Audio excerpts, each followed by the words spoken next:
Hello बच्चों, VK education classes में आपका स्वागत है।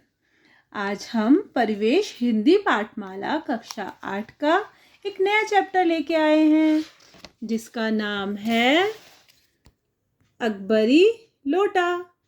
पाठ 15 पाठ 15 अकबरी लोटा। तो आइए चलिए फिर शुरुआत करते हैं। पाठ का परिचय देखते हैं पहले। कई बार जीवन में ऐसे हंसी के अवसर आ जाते हैं जिन्हें याद करके चेहरे पर मुस्कुराहट आ जाती है।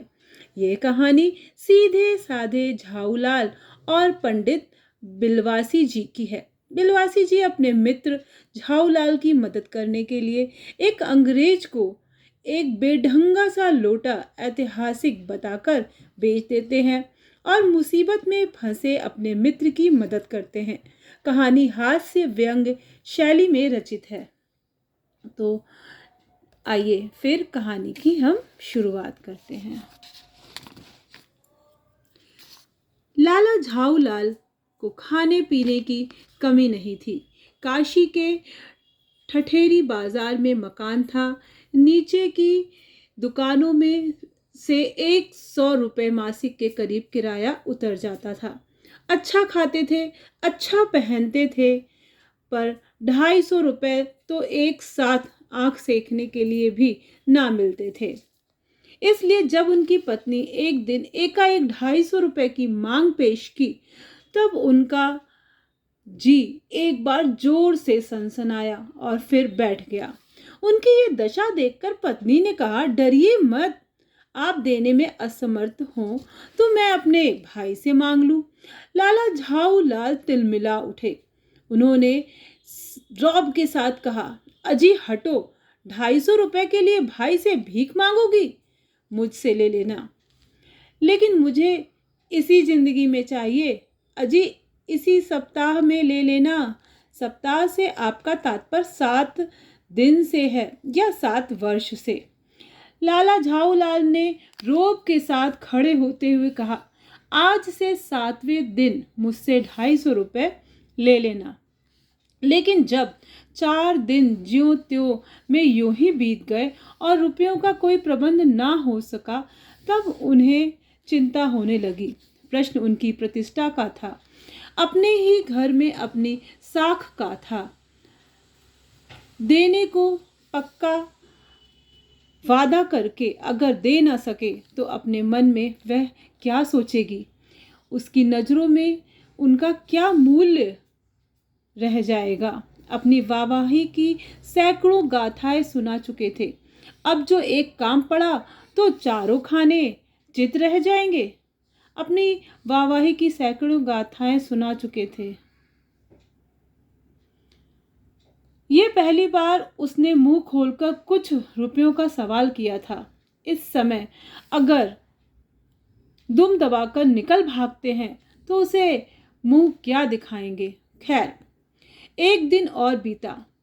5वें दिन घबराकर उन्होंने पंडित बिलवासी मिश्र को अपनी विपदा सुनाई। संयोग कुछ ऐसा बिगड़ा था कि बिलवासी जी भी उस समय बिल्कुल खुश थे। उन्होंने कहा, मेरे पास हैं तो नहीं, पर मैं कहीं से मांग जांच कर लाने की कोशिश करूंगा और अगर मिल गया तो कल शाम को तुमसे मकान पर मिलूंगा। वही शाम आज थी, हफ्ते का अंतिम दिन। कल 250 रुपये या तो गिन देना है या सारी हेकड़ी से हाथ धोना है। ये सच है कि कल रुपया ना आने पर उसकी स्त्री उन्हें बुरा भला नहीं कहेगी, केवल जरा सी हंसी उड़ाएगी। पर वह कैसी हंसी होगी, कल्पना मात्र से झाऊलाल में मरोड़ पैदा हो जाती थी।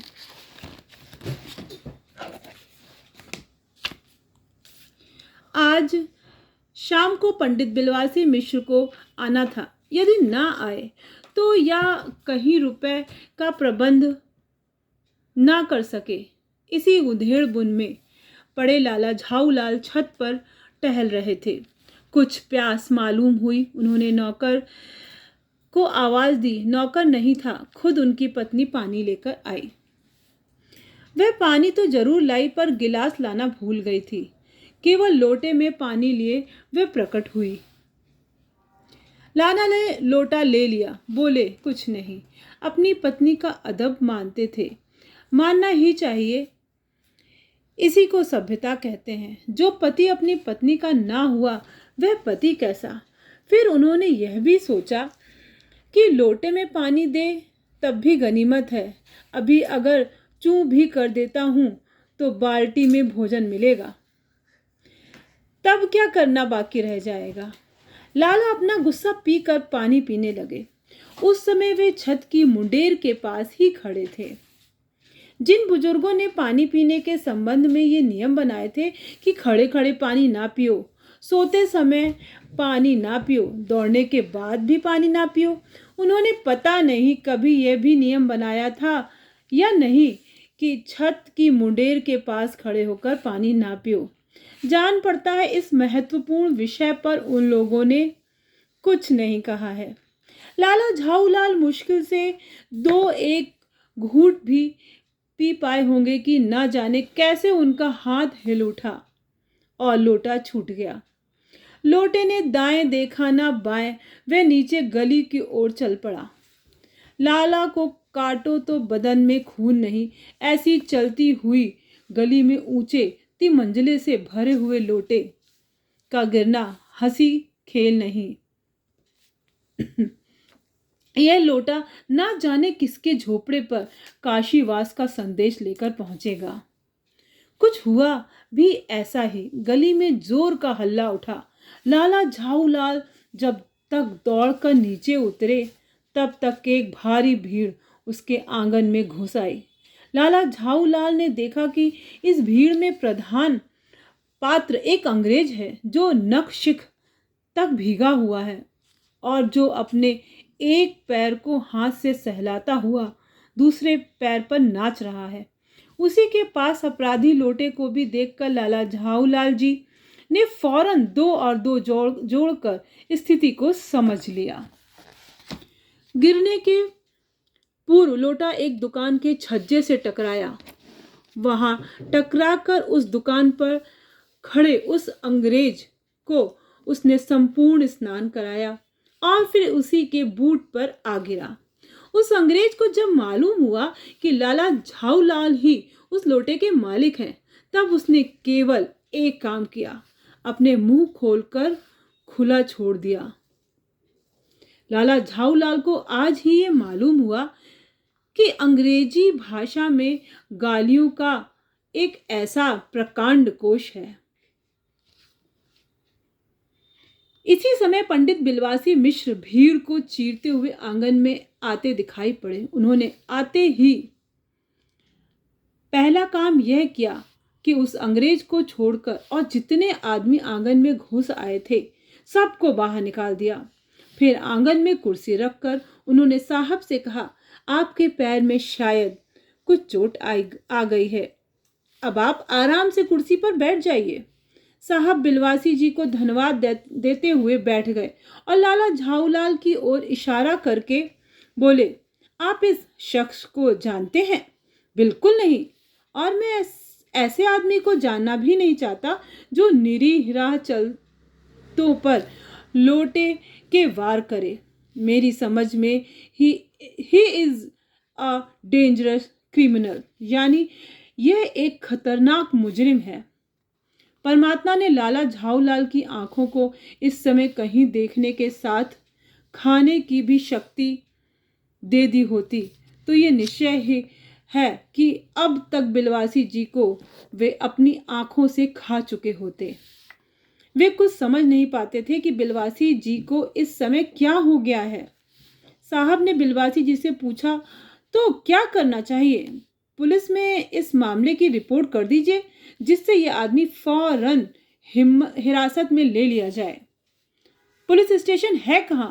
पास ही है, चलिए मैं बताऊं। चलिए अभी चला। आपकी इजाजत हो तो पहले मैं इस लोटे को इस आदमी से खरीद लूं। क्यों जी, बेचोगे? मैं 50 रुपए तक इसके दाम दे सकता हूं। लाला झाऊलाल तो चुप रहे, पर साहब ने पूछा, इस रद्दी लोटे के आप 50 रुपए क्यों दे रहे हैं? आप इस लोटे को रद्दी बताते हैं? आश्चर्य! मैं तो आपको एक विज्ञ और सुशिक्षित आदमी समझता था। आखिर बात क्या है, कुछ बताइए भी। जनाब, ये एक ऐतिहासिक लोटा जान पड़ता है। जान क्या पड़ता है? मुझे पूरा विश्वास है कि यह प्रसिद्ध अकबरी लोटा है, जिसकी तलाश में संसार भर के म्यूजियम परेशान हैं। वाह, ये बात है? जी जनाब, 16वीं शताब्दी की बात है। बादशाह हुमायूं शेरशाह से हार कर भागा था और सिंध के रेगिस्तान में मारा मारा फिर रहा था। एक अवसर पर प्यास से उसकी जान निकल रही थी। उस समय एक ब्राह्मण ने इसी लोटे से पानी पिलाकर उसकी जान बचाई थी। हुमायूं के बाद अकबर ने उस ब्राह्मण को पता लगाकर उससे इस लोटे को ले लिया और इसके बदले में उसे इसी प्रकार के 10 सोने के लोटे प्रदान किए। ये लोटा सम्राट अकबर को बहुत प्यारा था, इसी से इसका नाम अकबरी लोटा पड़ा। वह बराबर इसी वजू करते थे। सन 57 तक इसके शाही घराने में रहने का पता है, पर इसके बाद लापता हो गया। कलकत्ता के म्यूजियम में इसका प्लास्टर का मॉडल रखा हुआ है। पता नहीं ये लोटा इस आदमी के पास कैसे आया। म्यूजियम वालों को पता चले तो वह फैंसी दाम देकर खरीद ले जाएं। इस विवरण को सुनते सुनते साहब की आंखों पर लोभ और आश्चर्य का ऐसा प्रभाव पड़ा कि वे कौड़ी के आकार से बढ़कर पकौड़ी के आकार की हो गई। उसने बिलवासी जी से पूछा, तो आप इस लोटे का क्या करिएगा? मुझे पुरानी और ऐतिहासिक चीज़ों के संग्रह का शौक है। मुझे भी पुरानी और ऐतिहासिक चीज़ों के संग्रह करने का शौक है। जिस समय यह लोटा मेरे ऊपर गिरा था, उस समय मैं यही कर रहा था। उस दुकान से पीतल की कुछ पुरानी मूर्तियां खरीद रहा था। जो कुछ हो, लोटा तो मैं ही खरीदूंगा। वाह, आप कैसे खरीदेंगे? मैं खरीदूंगा। यह मेरा हक है। हक है?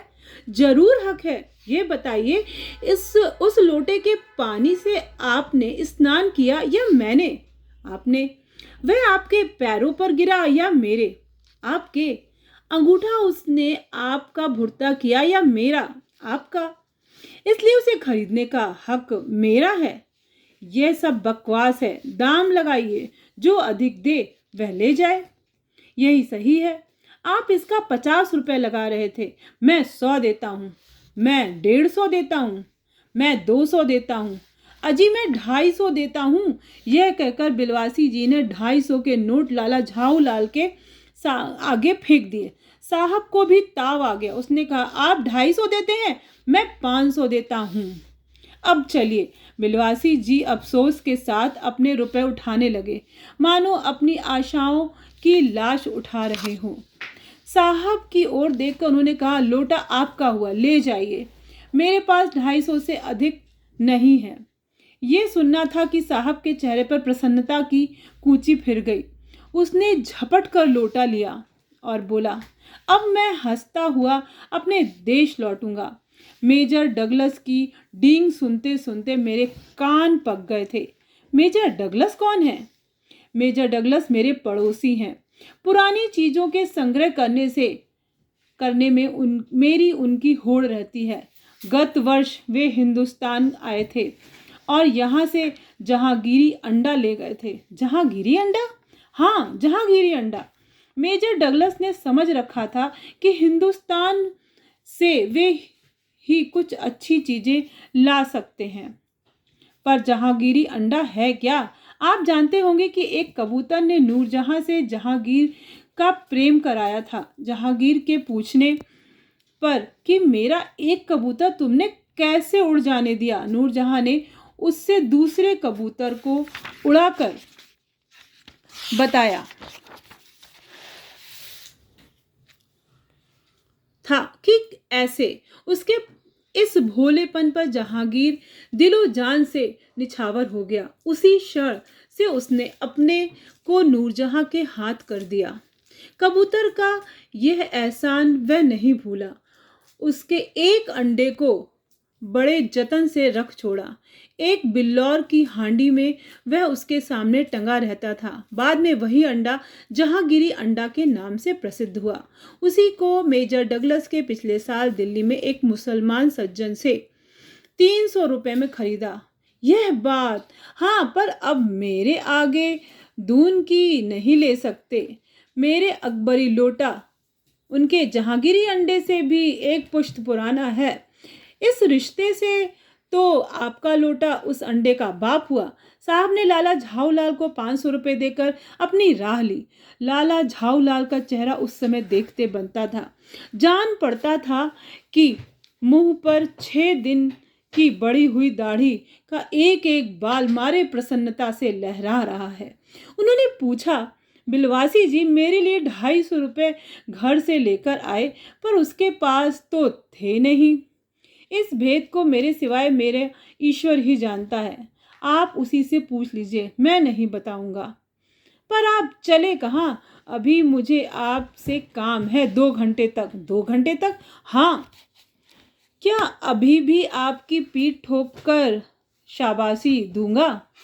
1 घंटा इसमें लगेगा, फिर गले लगाकर धन्यवाद दूंगा। 1 घंटा इसमें भी लग जाएगा। अच्छा, पहले 500 रुपये गिनकर सहेज लीजिए। रुपया अगर अपना हो तो उसे सहेजना एक ऐसा सुखद मनोहक कार्य है कि मनुष्य उस समय सहज में ही तन्मयता प्राप्त कर लेता है। लाला झाऊलाल ने अपना कार्य समाप्त करके ऊपर देखा, पर बिलवासी जी इस बीच अंतर्धान हो गए। उस दिन रात्रि में बिलवासी जी को देर तक नींद नहीं आई। वे चादर लपेटे चारपाई पर पड़े रहे। 1 बजे वे उठे। धीरे, बहुत धीरे से अपनी सोई हुई पत्नी के गले से उन्होंने सोने की वह सिकड़ी निकाली जिसमें एक ताली बंधी हुई थी। फिर उसके कमरे में जाकर उन्होंने उस ताली से संदूक खोला। उसमें 250 के नोट ज्यों के त्यों रखकर उन्होंने उसे बंद कर दिया। फिर दबे पांव लौटकर ताली को उन्होंने पूर्ववत अपनी पत्नी के गले में डाल दिया। इसके बाद उन्होंने हंसकर अंगड़ाई ली। दूसरे दिन सुबह 8 बजे तक चैन की नींद सोए। बच्चों, कैसा लगा ये आपको पाठ सुनकर? मज़ा तो बहुत आया होगा। तो अब मैंने आपको ये चैप्टर बहुत अच्छे से पढ़कर सुनाया है। आप इसको 1-2 बार सुनेंगे तो आपको ये अच्छे से समझ में आ जाएगा। अब इसमें जो कठिन शब्द हैं, जैसे कि ठठेरी बाज़ार। ठठेरी बाज़ार का मतलब होता है बर्तनों का बाज़ार, जहाँ पर बर्तन मिलते हैं। ठीक है। उसके बाद था साख। साख का मतलब होता है इज्जत। ठीक है। फिर हुआ विपदा। विपदा का मतलब आपको पता होगा, कोई मुसीबत आ जाना। विपदा आ जाना मतलब किसी मुसीबत का आ जाना। उसके बाद है खुख। खुख का मतलब होता है खाली हो जाना, जिसके पास कुछ ना रह जाए। हेकड़ी। हेकड़ी का मतलब दादागिरी या फिर अकड़ दिखाना। ठीक है। फिर है अदब। अदब का मतलब होता है कायदा। अदब कायदा, शिष्टाचार, आदर करना। ठीक है। उसके बाद है आपका काशीवास। काशीवास का मतलब होता है मोक्ष प्राप्त कर लेना, मोक्ष के मार्ग पर चले जाना। फिर नखशिख। नखशिख का मतलब है नाखून से सिर तक के सब अंग, मतलब नाखून से सिर तक के जितने भी अंग हैं सारे। उसके बाद प्रकांड। प्रकांड। प्रकांड का मतलब होता है बहुत बड़ा। प्रकांड पंडित बोला जाता है ना, मतलब कि बहुत बड़ा पंडित, बहुत बड़ा कोई। ठीक है। निरीह। निरीह का मतलब होता है निर्दोष, चुप रहने वाला। फिर विज्ञ। विज्ञ का क्या मतलब है? विद्वानी, ज्ञानी, जिसे बहुत ज्ञान हो। ठीक है। ये चैप्टर आपने अच्छे से सुना होगा और इसको आप 1-2 बार सुनेंगे तो बहुत अच्छे समझ में आ जाएगा। और इसके प्रश्न के उत्तर भी आपको ये पाठ सुनने के बाद अपने आप ही पता लग जाएंगे, लेकिन मैं अगले वीडियो में आपके लिए जो भी प्रश्न हैं इनके उत्तर लेके आऊँगी। ठीक है, तब तक आप इस पाठ को पढ़िए और अच्छे से समझिए।